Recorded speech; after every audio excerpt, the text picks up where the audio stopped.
Hello everyone. A very good morning all of you guys. So guys, today we are going to discuss about the extraction of metal. Okay. इससे पहले guys हम लोगों ने basically concentration of ores के बारे में discuss कर लिया था, ग्रेविटी सेपरेशन मेथड, आपका fourth flotation method and magnetic separation method. Okay, ये अलग अलग ओर्स के लिए अलग अलग होता है गाइस. वैसे ही एक्सट्रैक्शन ऑफ मेटल भी सबके लिए अलग अलग होता है. यहाँ पे ये जो आपको एक्टिविटी सीरीज दिया है गाइस, ये बहुत इंपॉर्टेंट सीरीज है. यहाँ पे याद रखना, जो सबसे स्टार्टिंग में है guys, this are most reactive elements. Okay, ये जो मोस्ट रिएक्टिव मेटल्स या एलिमेंट्स है गाइस, इनको जनरली हम लोग को एक्सट्रैक्ट करने के लिए, इनके एक्सट्रैक्शन के लिए इलेक्ट्रोलाइसिस करना पड़ता है. अब ये इलेक्ट्रोलाइसिस का पूरा डिस्क्रिप्शन आपको इस टेबल ए में फॉर्म में मिलेगा. इसका मैं शॉर्ट ऑफ व्यू बता देता हूँ गाइस. जैसे इस मेथड में होता क्या है इलेक्ट्रोलाइसिस में, जनरली इस प्रोसेस में गाइस एक सर्कुलेट फॉर्म में एक दो इलेक्ट्रोड फॉर्म डालते हैं गाइस. ठीक है, कोई भी इलेक्ट्रोड होता है, जैसे कि कैथोड है,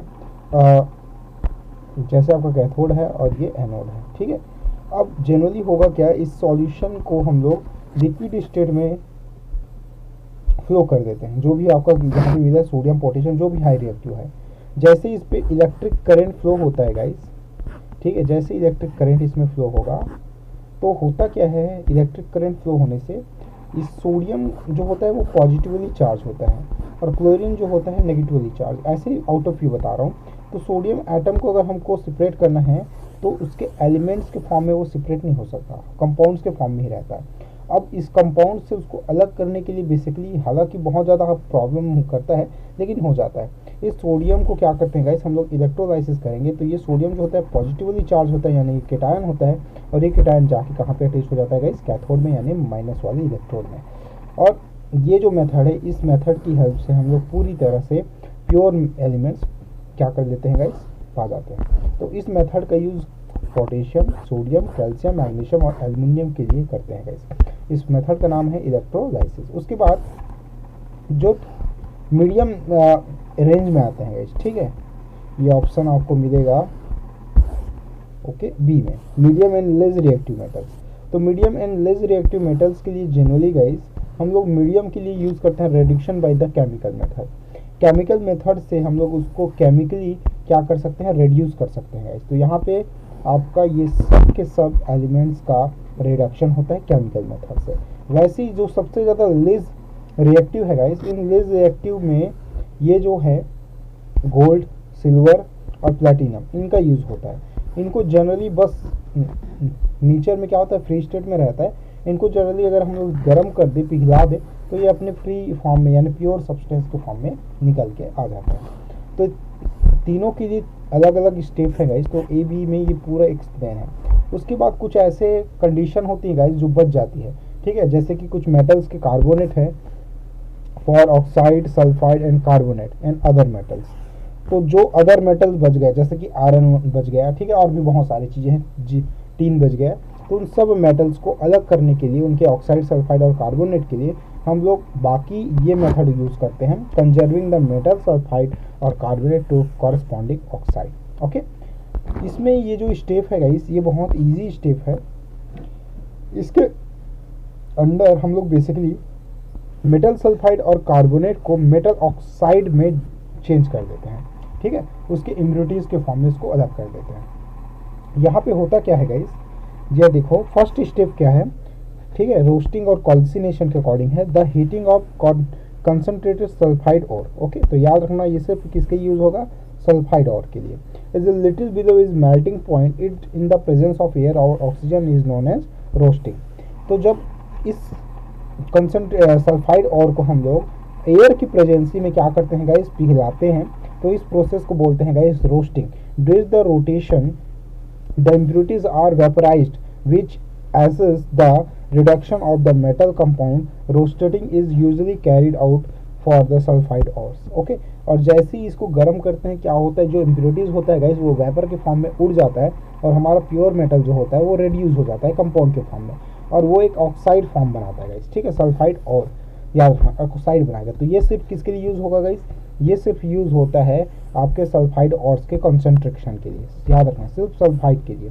ओके। और मोस्टली इंपॉर्टेंट ये प्रोसेस बोलते हैं रोस्टिंग, क्योंकि इसमें ऑक्सीजन की प्रेजेंसी होती है। ओके, जैसे ये देखो जिंक सल्फाइड है, ठीक है, जिंक सल्फाइड जुड़ा है, तो जिंक सल्फाइड को जैसे हम लोग ऑक्सीजन की प्रेजेंस में हीट करते हैं, तो हीट करने से क्या होता है गाइस, ऑक्सीजन इसमें चला जाता है और ये जो होता है सल्फर डाइऑक्साइड के फॉर्म में गैस को वेपराइज कर देता है, उसके इम्प्योरिटीज़ को, और जिंक ऑक्साइड बन जाता है। ठीक है, सेकेंड जो स्टेप है गाइस, ये जनरली हम लोग यूज़ करते हैं कार्बोनेट ऑर्स के लिए। ठीक है, जो कार्बोनेट फॉर्म होता है, तो the heating of the concentrated ore a little below in the melting point in the absence of oxygen known as the calcination. Okay, this method is used for the carbonate ores. most important ये calcination, roasting 1 1 2 2 marks में पूछता है guys.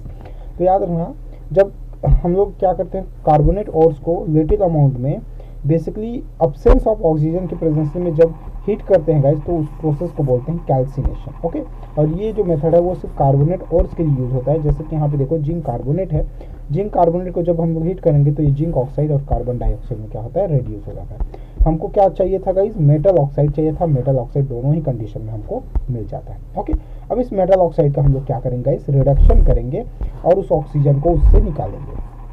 तो reduction of metal oxide के condition में देखो guys, ठीक है, यहाँ पे आपको रिडक्शन करने के लिए स्टेप वाइज दिया है।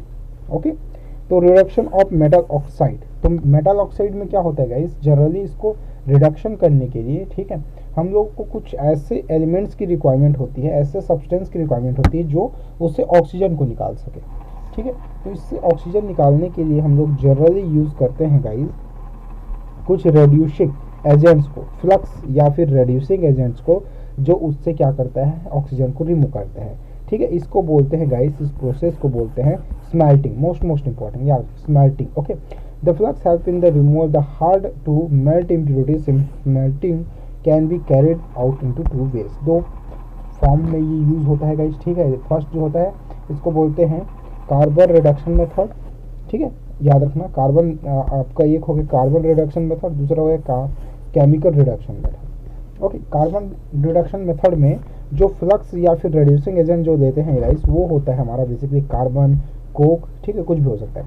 रोस्टेटेड और कैल्सिनेटेड ओर्स जो सल्फाइड और कार्बोनेट के लिए आया है, is heated at a high temperature 700 Celsius to 1800 Celsius degree Celsius with coke और कार्बन। Most important, coke and carbon जो क्या है, इसका बेसिकली रेड्यूसिंग एजेंट या फ्लक्स है। In the blast furnace and the oxide is reduced to liquid metal. अब होगा क्या, इतना ज़्यादा टेम्परेचर पे जब इसको हम लोग क्या करते हैं गाइस, हाई टेम्परेचर पे हीट करते हैं और उसमें कोक और कार्बन डाल देते हैं, तो ये कोक और कार्बन क्या करता है, इस ऑक्सीजन को लेके रिमूव हो जाता है, कार्बन मोनोऑक्साइड के फॉर्म में या कार्बन डाइऑक्साइड के फॉर्म में।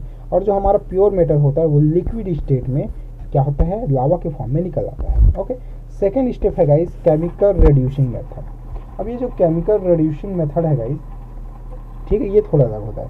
Metal lower is the reactivity. देखो इसमें क्या होता है, तो जो आपका रिएक्टिविटी सीरीज में जो सबसे लोअर मेटल होता है गाइस, ठीक है, तो उसके आप बेसिकली देखोगे तो इनमें क्या होता है, metal lower in the reactivity series can be displaced from the solution of their ionic salt by metal higher up in the reactivity series. ठीक है, मतलब कि गाइस जब हम लोग रिएक्टिविटी सीरीज में देखते हैं तो ऊपर में जितने भी एलिमेंट्स जो मेटल अपने से जो नीचे के जो मेटल होते हैं ना, उनको उसके जो सॉल्ट सॉल्यूशन है उससे क्या कर सकती है, ये उसको डिस्प्लेस कर सकती है। ओके, सिंपली जानते हो आप सब लोग, जैसे यहाँ पे है कॉपर हाई रिएक्टिव होता है और फेरस जो होता है लेस रिएक्टिव होता है। तो कॉपर जो होता है हाई मेटल, इस फेरस को क्या कर सकता है गाइस, डिस्प्लेस कर सकता है। ओके, हमको किसको अलग करना है, ये डिपेंड करता है, हमको कॉपर अलग करना है, तो कॉपर अलग करना होगा तो क्या करेंगे गाइस, आयरन का सॉल्यूशन, ठीक है, आयरन का उसमें रिएक्टिवेशन कर देते हैं, ये जल्दी से जल्दी अपनी रिएक्शन कर लेता है। ठीक है, तो ये एक फॉर्म है, याद रखना गाइस, इन दोनों के लिए हम लोग यूज़ करते हैं डिस्प्लेसमेंट जैसा ही। ठीक है, ये गाइस ये जो होते हैं सबकी अलग अलग जो बेसिकली हम लोग क्या करते हैं एक्सट्रैक्शन के लिए ये मेथड यूज़ करते हैं।